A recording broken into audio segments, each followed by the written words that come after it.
তো ভালোই লাগছে। তুলতে হবে এখানে, এটা তুলতে একটু।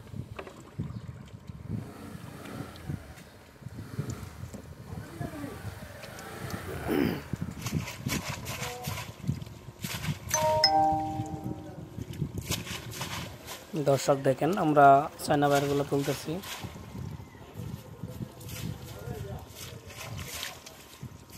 আগের দিন প্রচুর ঢল দিছে, যার কারণে বাইরের মধ্যে প্রচুর বেশি কাদা লেগে গেছে। দেখেন আমরা মাছগুলা পেলাম কত তরচর। আর তোমার পানি চলতে আগে তো মাছ লাগছে না। দেখেন মাছগুলা যা পাইছি কত তরতাজা দেখা যাচ্ছে। মাছটা খুবই সুন্দর, দেখেন ওয়াও, খুব সুন্দর মাছ। কাঁটাযুক্ত গুলশা মাছ, দেখেন দর্শক কাঁটাগুলা বাইরের মধ্যে কীভাবে লেগে আছে, ঝাঁকিয়ে ঝাঁকিয়ে ছোটাচ্ছে। দেখেন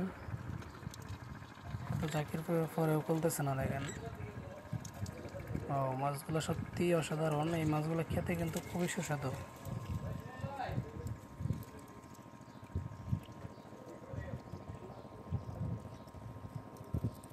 আলহামদুলিল্লাহ অনেকগুলো মাছ পেয়েছিলাম আজকে। আর একটা বাইট তুলতেছি, দেখেন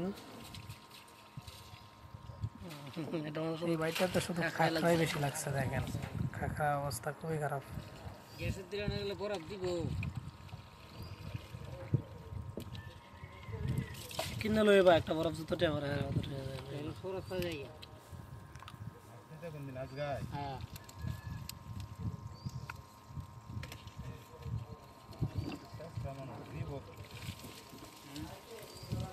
দেখেন কি পরিমাণ কাঁকড়া লাগছে বাইরে। মাছের চাইতে অনেক বেশি কাঁকড়া লাগছে দেখা যায়। মাছেরও তো খাইছিস নাই, মাছের খাইছিস থাকলে দিল না।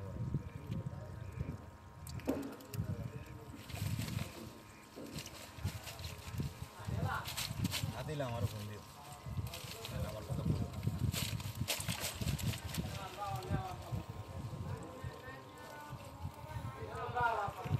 তো দর্শক দেখেন বাইট তোলা প্রায় শেষ। এখন আমরা মাছগুলা বিক্রি করব। দেখেন এই মাছগুলো আমরা পেয়েছিলাম, এই মাছগুলো বিক্রি করার জন্য ওনার সাথে দাম কষাকষি হচ্ছে। আর বোয়াল ভাত না, বোয়াল তো মিষ্টার সাথে, বোয়াল মিষ্টার লগে যাবে আর কি পুরো সিগারেটা মনে থাকবে। তাহলে কেমন কবো কেমন এটা তারা এমনি থাকবো, বুঝছি সিগারেট থাকবো, এটা বুঝছি, খালি গুল সাদে দেবে। তো দর্শক সবাই ভালো থাকবেন, সুস্থ থাকবেন। আল্লাহ হাফেজ, দেখা হবে পরবর্তী কোনো ভিডিওতে। সবচেয়ে ভালো